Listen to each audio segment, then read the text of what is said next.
Welcome to the Smart CEO Smart Chat. I am Kyra Hardwick, and I am thrilled to be here with you. Thanks for tuning in. We hope that this episode will be an incredible influence on the way that you do the work that you do every day. So whether you're a smart CEO, working from home, working from the office, simply navigating your life and family, whatever it is, today's the day you made a great decision to tune into our podcast and get this smart talk. So let's dig in.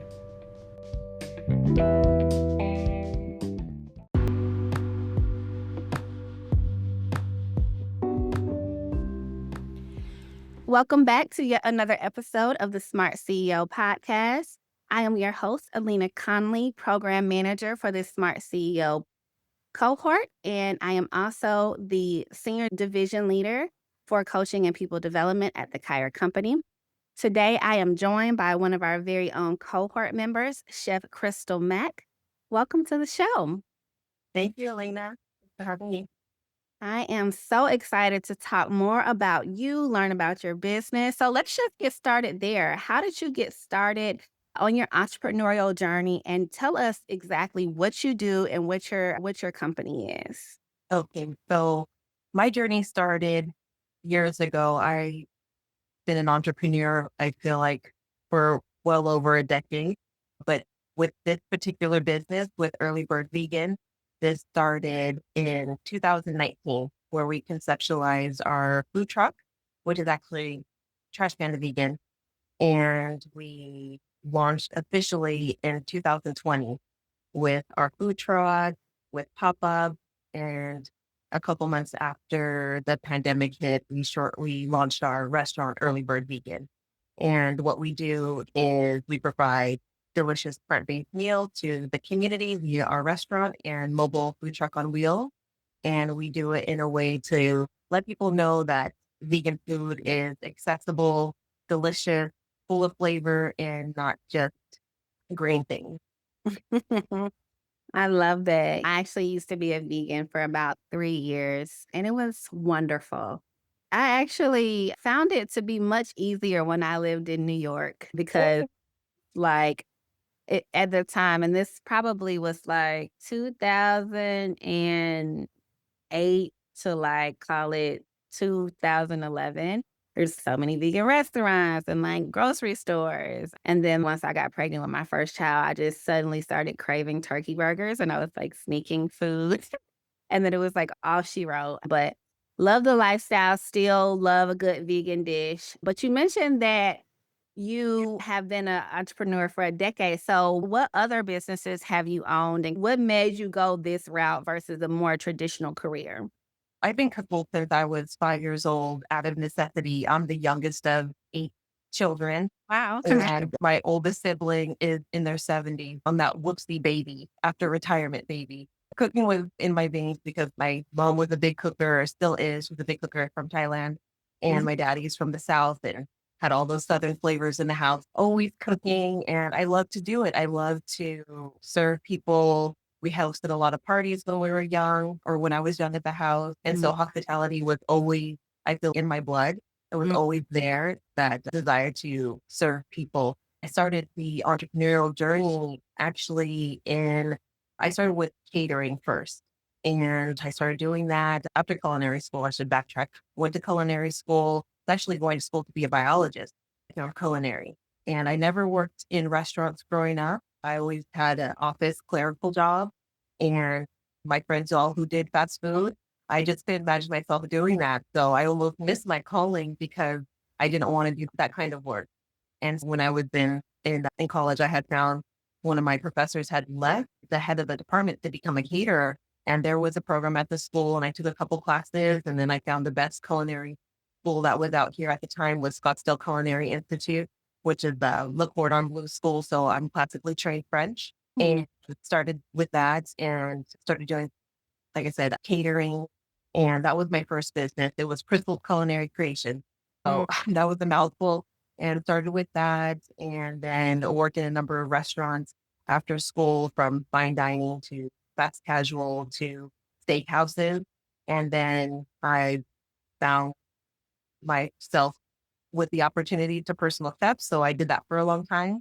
for NBA players here in the Valley. And that was a wonderful ride. And I decided to retire after I had my first daughter and felt the itch to get back into it, and then started cooking again. And then we had another business that was a fitness studio. So food and fitness are my jam. So I taught fitness for a long time, for a decade as well. And so cooking for athletes and then being an athlete myself went hand in hand. So the cultures went together. And then I decided I wanted to retire again from personal chefing because even though I loved my job, it was my dream job to cook for a professional athlete and their families. I was only cooking for one person at a time or one family at a time. And I lived in the largest populated food desert in AZ.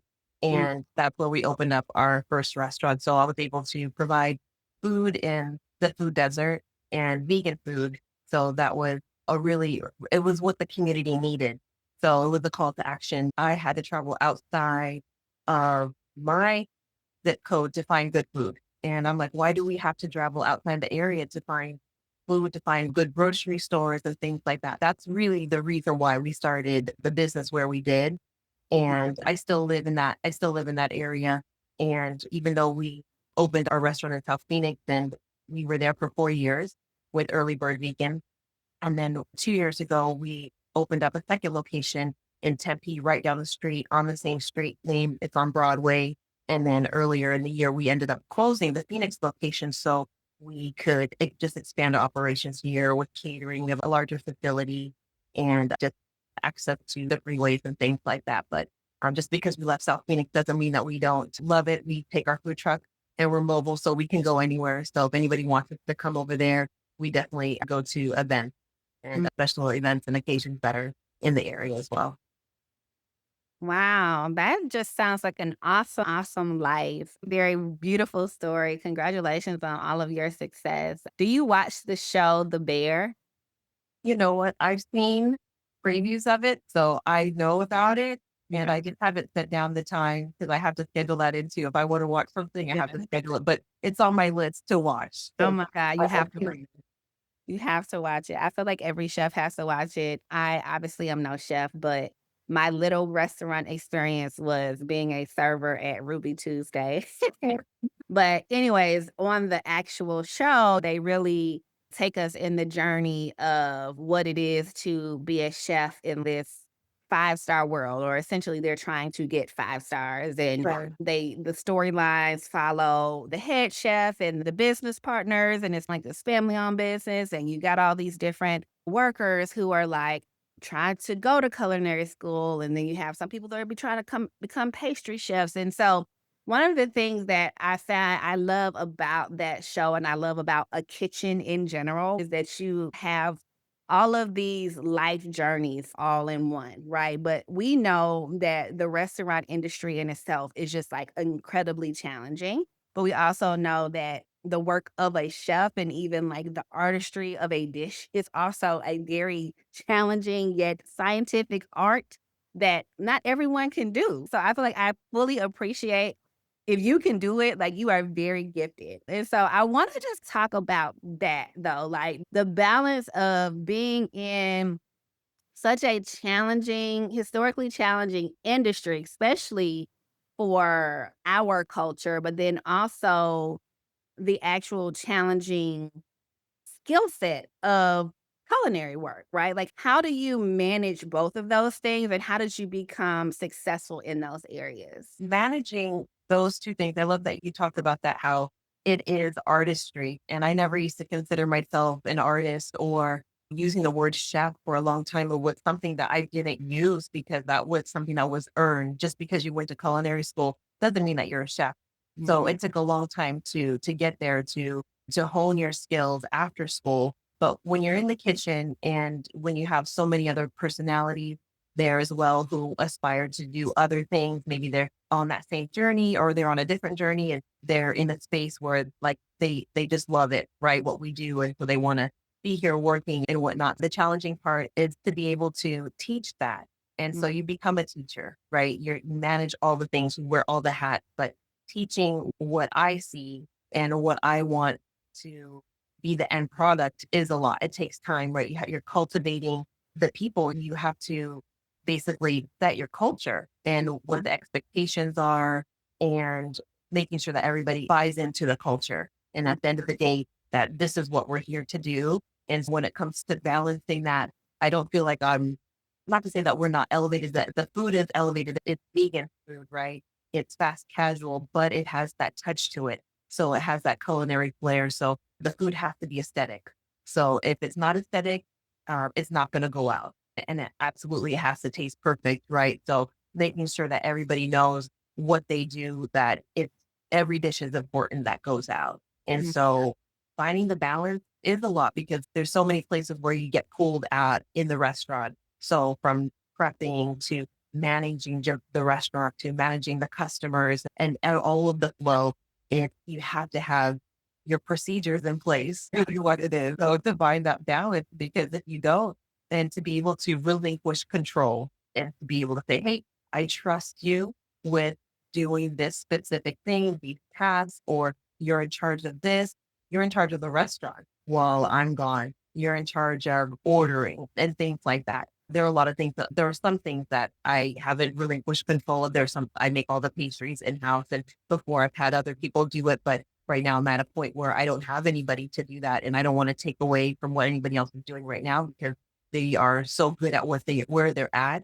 Now's not the time to deviate off the course. But going back to what you said there, it is organized chaos in a restaurant, right? It's so much. What would you say is like your biggest strength in this season? Because I feel like you mentioned you've had different iterations. So now, as a more seasoned business owner and chef, where do your strengths lie now? Is it the teaching part? Is it delegating? Like, where do you try to lean in more? I definitely say it's the teaching and delegating. Before, when I was green 4 years ago in this state with this iteration of the restaurant, of the business, I would say I wasn't good at delegating. I wasn't great at teaching, even though I still did it. I have children, so I'm their first teacher. But now I feel like I'm the expert in delegation and finding where people where their strengths lie and utilizing that. So that I feel like I'm an expert on that. I'm an expert when it comes to figuring out food costs and what works well on the menu and to be able to go in and do the research as far as like the demographics and what people are looking for and what the trends are. And the thing with the program, it's interesting because I have more time now than I did in the very beginning because of the process there, because of the scaling that we did to our menu has allowed us to have more time for prepping, more time for deep cleaning, more time for teaching, and more time just to collaborate together as a team and talk about the future and what that looks like as to where when we first started the program, we were just running so thin and we run lean on how we operate. But now it's like it's almost like time has been given to us, making things easier but still giving the people what they want as far as what the menu goes, but not having so many different one-offs on the menu. It's if you give people too many choices, just like when you go to a festival and you have the food truck, people are going to get lost in that and they're going to feel overwhelmed and they're not going to want to get anything because there's too many choices. So we try to make it more easy for them and to give people what they want, even when it comes to the taste, to nutrition. And so that's where we're at with that. Well, that's good. That's what we like to hear. So let's back up then on that. So you enter the program, right? And what session happened that then translated into your business, kind of scaling down your menu and getting more time? What did you learn in the program that helped you to say, okay, this needs to happen? It was the first session, honestly. I think the first session was the best session, not the in-person one, the kickoff, but the first session that really, I knew all the things that I needed to do, or I felt like I knew what they were, but it just broke it down in a way that it just gave me so much more detailed information about what I needed to do, just all my different processes. If I don't have those in order, if I don't have the things that are in my mind out on paper for anybody else, it's not going to work. No matter how well we've been running in the past, present, whatever you want to call it. It's like that didn't matter until the numbers were truly there that we could all see, and to be able to share that vision with everybody, to be able to share numbers, to be able to say, hey, this is where we're at with food costs. This is where we're at with our labor right now. Those things matter in like the projection. And to me, like I said, that first one was key. All the other ones, definitely I was familiar with, right? When it came to real estate, when it came to cybersecurity and all those things, I had little touches here and there. I'm familiar with it. But that first one was the most Strategy, impactful. the business strategy. Okay. That's great. That makes me very happy. So, when you think about continuing to scale, right? And this cohort in particular, that is you all sweet spot. It's like you're not necessarily in startup mode, but you're not in like your 10 restaurant phase, or even if you want, we don't know if you want to get there per se, but it's really for you to look at your model and determine, okay, where do I want to go? What's my end game? And so one of the things that we introduced this year was thinking about exit strategy, thinking about mergers, acquisitions. And so I'm curious to hear from you, what were some of your initial thoughts when it came to thinking about how you want to grow, but then also how you want to exit, or like what your long game strategy would be for this business? That's something that I had thought about, and I didn't know exactly how I wanted to go about it. I've always wanted to have multiple locations, and then I got it. I got what I wanted. I had two locations, and I found it extremely frustrating.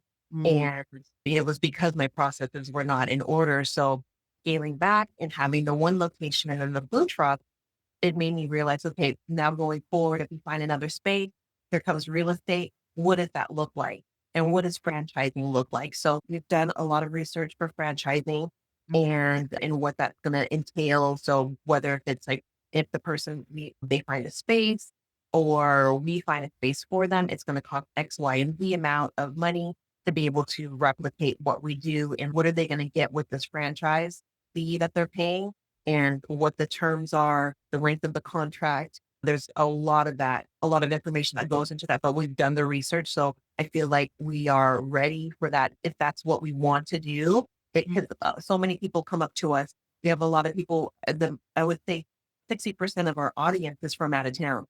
We are close to the freeway. We are close to the airport. So with that being said, we have so many people who come in and say, we don't have this where we're at. Or if they are in town, maybe they're up north or down south and say, oh, we would love for you to come over here and over here. Now by the end of the year, we'll have something on our website to talk about expansion and what that looks like. So if somebody wants to take that step into becoming a franchisee, then these are the steps that they needed to take. Or if maybe they don't want to become a franchisee, maybe they're looking to buy the business. That's something that could absolutely be on the table. And also, so when it comes to exit strategy, that's a part of it. So if we do decide to exit in 2 years and we have these franchises, where does that leave them? And how do we actually end up pulling ourselves out of the space when we have this contract? And what now the franchisees now what do they own? Will they now own this, or will they have the opportunity if we exit, then will they be able to purchase early bird vegan, or that brand, that's the, how do I say it, that iteration of that early bird vegan, because we want to, and we know that in different areas, right? There's so many things that are seasonal, or we could have a structured menu that what we have here, but then we allow that franchisee to have something that is more, say, for example, something on the East Coast, like clam chowder is like a popular thing, right? So then that's something that they could change on the menu. They could add different soups and things like that. Just the regional things that they could add to the menu. So they have some flexibility, because even though we want the brand to be what it is, we know that people have their culinary visions too, right? They might say, oh, we love what you do. And they might be able to expand on it within like the parameters that we put on. But going back to the exit strategy, if we decide to sell the business in 2 years, or if we decide to let a franchisee take over the business, what does that look like? And we're getting ready to put those options out there too, because we know that we have a great line of products, from our desserts to our seasonings that we use and our sauces that we make, that we're now working on how do we get these products to the mainstream, being able to produce our cheese sauce in a way that is shelf stable, and our seasonings that go alongside with it, like our egg seasoning, and even selling our cake, our signature cake online is something that we're looking to do, and our muffin. So we do a house-made jackfruit rib that we'd like to be able to produce. So those would be technically a separate business that we would start for these products. So we're looking to incorporate by the end of this year so we can have that. So then we may now become a funnel, right? We become a supplier for the franchise, so they can buy directly from us some of these items as well. So we wouldn't be completely exiting out of the restaurant business. We would be just changing what we do and then going more into a teaching format and being able to teach classes online and maybe have experiences too, because we have access to other kitchens around the valley as well. I love that. So one of the challenges that a lot of business owners have is they say, I never really have time to work on my business because I'm working in my business. But it sounds like you spend a lot of time thinking about like where you want to go, your vision to work on the business. How do you make time for that? Oh, I would say in the first 2 years, I didn't have the time. I didn't make the time. It was so overwhelming.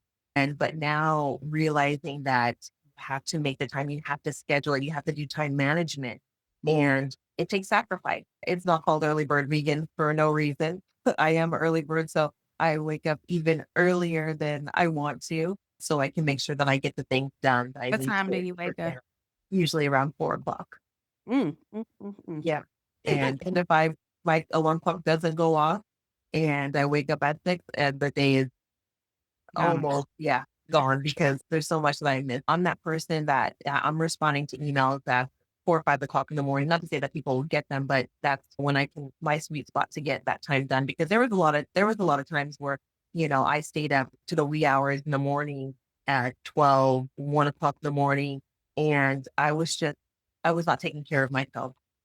And if I'm not taking care of myself, doing that self-care component, then nothing else is going to be taken care of. So including my children, the business, my employees, my household, everything like that. So all of that matters. So, it's really the sacrifice. Okay, I'm going to make sure that I start my day early so that I'm not working all night long. And then also too, making sure that I cut the time when I'm working in the evening so I can be present for my children, right? Because that they are number one, and How many taking care of the children do you household. have? I have two, and they're two girls, 14 and 12 years old. You know that is like what I'm all about, right? Is that whole person approach. But that's something that I also think makes our program very unique is you mentioned that strategic business plan that we set in the beginning, but we also, as part of our program, teach this strategic life plan, right? So that we have this whole CEO approach of we don't want just your businesses thriving. We also want you to be flourishing humans and have some sense of well-being. And so I love that you've incorporated that. So tell me a little bit more about when you say you have your time in the morning, then you're present in the evening. What does that look like? Because when we think about self-care as women, sometimes people go immediately to, oh, I'm going to the spa, I'm going to get my nails done. But it is so much more than that. So on a daily basis, how are you recentering yourself for all of the things that you have? And then how are you ending your day with your family in a way that is meaningful for yourself? I'm going to tell you that when I get home, I sit in the driveway for a good 15 to 20 minutes The best. and just decompress. I Yeah. might get on the phone with somebody. I might just that's my time to have like my nothing time, but I take my time before I get in the door, and I make sure that I'm not on the phone when I walk in the door. And usually what it is, my kids are home and they see me pull up. And so they come to the door and they're like, Mom, Ray, you're going to come in. I'm like, oh, hey, I just need 10 more minutes. And that right there just lets me like relax. And like my drive home, it's about a good 30 to 40 minutes driving, so that at that time I take the time to decompress as well. There was a time where I was always have my earbuds in and multitasking and doing everything, and I don't touch those things anymore, and I'm okay with that. but setting the tone so that when I walk in the door, hey, I'm here for you guys. We talk about our days and things like that. Or I say, if I have a meeting that I have to jump onto, I'll say, hey, I need an hour. I'm going to jump onto a Zoom call. I do that. I might do a little bit of paperwork for an hour, I would say, like at the most, and the rest of the time it's with them. And so I make sure that we talk about their day, what's going on with school. I have a freshman. There's all kinds of things happening. And then I have a junior hire. So all the things that they are experiencing and the emails that I get from school. So going through that and just being present for them to make sure that they feel like they have their time with me, because most of the day, like, well, we're together, we're not together. They're at school or I'm at work. And so our time together is very limited during the week or during the school year. And then on the weekends, I'm working. So making sure that we have our time and decide what we're going to plan on doing. Okay, do you have homework? No, so there's no homework. Okay, what are we having for dinner? Let's plan dinner and then make lunch for tomorrow. And just like being present with each other and making sure that I call them out of their room and that we're in the living room together as much as possible. Even if we do have, all of us have homework to do, then we will just do it together, like in the same space. So there's a computer in the living room. I might be on the couch, somebody's on the other couch, and then somebody's in the counter in the kitchen working, and just being able to see what each other's doing. That brings us together, and that's real peaceful for us and like our lifestyle. And then making sure that at the end of the night, the kids wind down and bath time, combing hair, putting hair up, all of that, make sure that they're ready for school. It just sets them up for success, all of us, so that we don't feel stressed when we're going to bed, feeling that we have anxiety. I think for me and my tribe, it's just us being together brings us so much. And they're mommy's girls and they want to be with me. And cuddle time is important. They're big. My oldest one is bigger than me. She's up on my lap and we're cuddling, watching a movie together and just doing that. Like for me, like that's enough. Yeah. For me, it's just making sure the kids are healthy and safe and happy. That translates to the rest of everything. And then so they feel confident, they feel great at school, they're doing well. They come to the restaurant and they're happy here because maybe I don't have them doing a million things because I need help in the restaurant. Everything is under control so they can relax while they're at the restaurant on the weekend if we're open. And so the self-care is not necessarily like me going to a spa. I love my house and I love my bathroom. I have a big tub, so I like to soak in there. I like to do my own toes and I love that. I just feel relaxed just thinking about just cuddling up, slowing down. I think that's the main thing for entrepreneurs. It's like our mind goes so fast during the day. Just to have a slow down period where your body can just like relieve. That's just so much to have that. Even the kids can feel when you're like slow down. They're like, oh, like you're here. That feels good to them. So I agree with that. All right. Let's say someone is getting ready to apply for the next cohort and they're trying to figure out if this is for them. What would you say to someone thinking about considering joining Smart CEO? somebody who's thinking about starting Smart CEO, I would tell them to absolutely join because I've been a part of a lot of different entrepreneurial circles and groups, and that I've learned something from all of them. But the thing is, like, we never stop learning, and we cannot learn enough. So there's always something new, changing in all of our industries when it comes to being an entrepreneur. So there's technology changing. So I would say nobody knows everything, so that they absolutely should join the Smart CEO program because there is a lot to be learned. And if you already know a lot, that's great. You're only going to be sharper and shinier. So definitely join the program. Wonderful. We appreciate you, and we're so glad that we got to have you in our presence. You are truly a great energy, and we wish you the best of luck and continued success with Early Bird Vegan and all of the other things that we know that you'll do great in the world to serve your community. So thank you so much for being on the show today, and we will see you soon. See you very soon. Thanks, Elena. Thanks for listening to Smart Chat. Smart CEOs, you are on your way. We hope this episode has been fantastic for you. We are excited that you were here. So here's the deal. Follow us on all of our social media, look up the Kyra Company, and join us on all of our private platforms. We invite you to join our private Facebook group at the Smart CEOs. Jump in, join the conversation, and learn more about what we can do every day to grow our business and grow our community. Thanks so much for joining us. We're excited that you were here. Once again, I'm Kyra Hardwick, and you know it. I was thrilled to bring the Smart Chat to you. Take care. Talk to you soon.